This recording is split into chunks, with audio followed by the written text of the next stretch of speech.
Assalamualaikum warahmatullahi wabarakatuh. Okey, nama saya Muhammad Mekanik bin Zakaria, student ID 2020491676. Okey, tajuk yang saya akan kongsikan hari ini ialah berkaitan pemindahan dan pembedahan organ.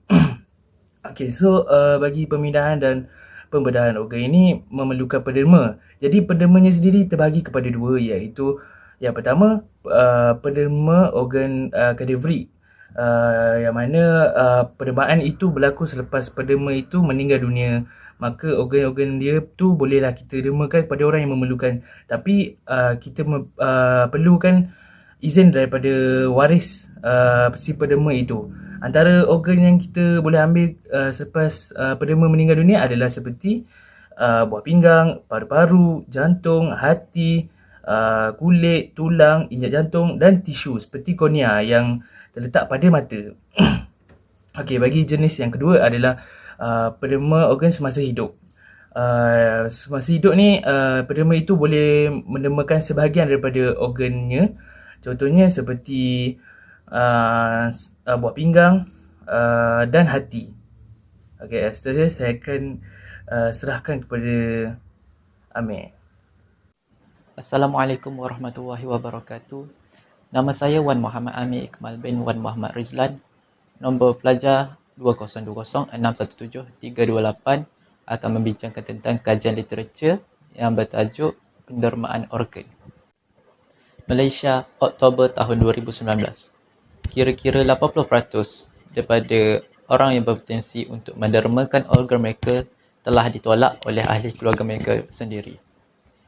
Disebabkan itu, hanya 20 hingga ke 30 orang sahaja yang berjaya mendermakan organ mereka setelah mendapatkan persetujuan daripada ahli keluarga mereka sendiri. Pelbagai alasan yang diberikan oleh ahli keluarga antaranya tidak ingin mencacatkan jenazah serta akan melambatkan penguburan jenazah.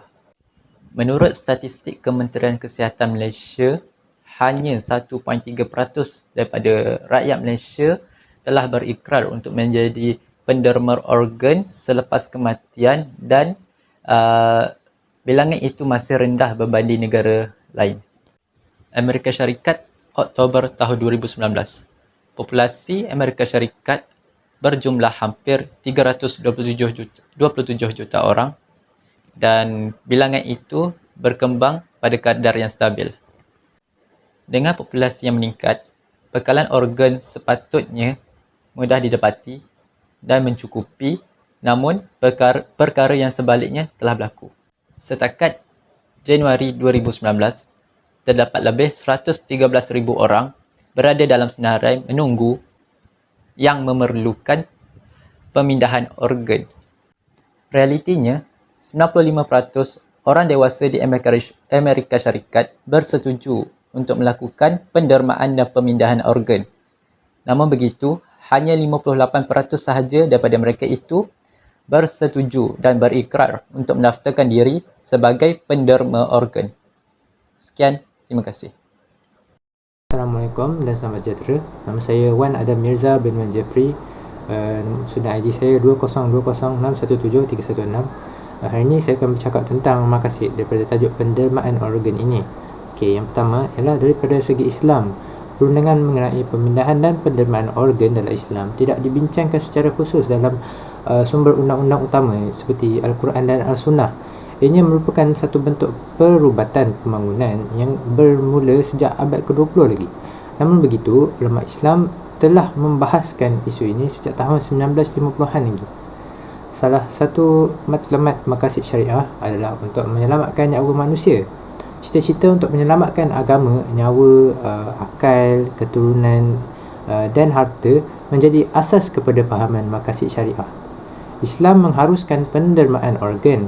Mengikut asal-usul penetapan hukum atau fatwa di negara ini, dia berpandukan kepada Al-Quran, Al-Sunnah, Ijma', Qiyas, Istihsan dan Marsalih Mursalah.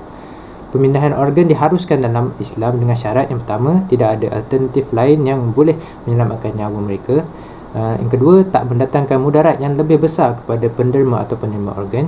Yang ketiga, pendermaan organ dibuat dengan ikhlas. untuk membantu kerana Allah. Yang keempat ialah perlu mendapat keizinan penerima dan warisnya ataupun ahli keluarga.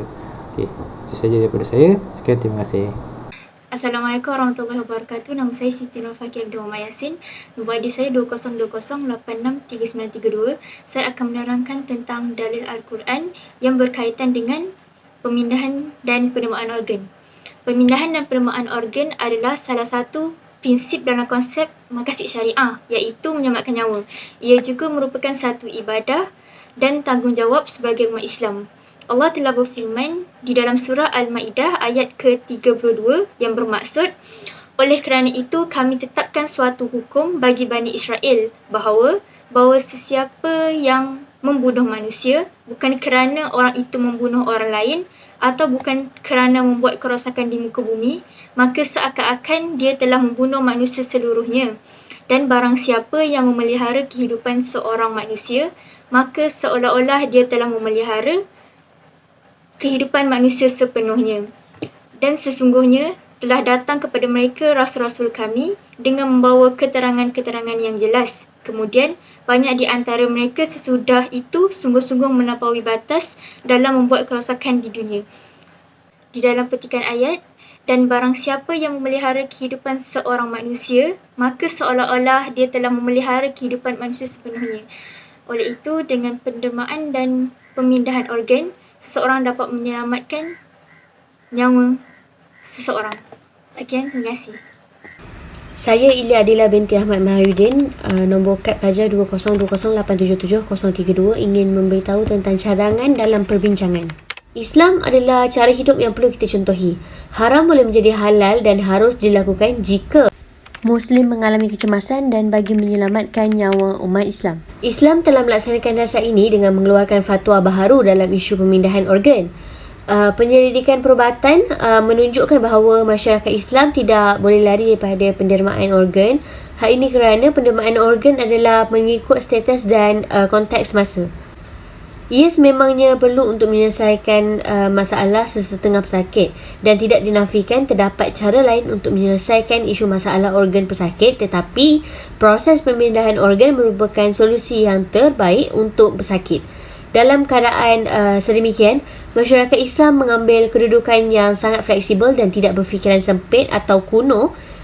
Islam juga mengajar manusia untuk bekerja keras dan mencari jalan penyelesaian yang bersesuaian dengan tahap efikasi diri tanpa melanggar syariat Islam. Ikrar pendermaan organ menunjukkan bahawa Islam itu sangat universal. Langkah ini selaras dengan prinsip agama Islam, iaitu bersifat rahmah. Prinsip rahmah mengajar kita supaya saling bantu antara satu sama lain, melakukan kerja amal jariah dan mengasihi semua insan. Dan hal ini membolehkan agama itu kekal relevan kepada semua umat Islam.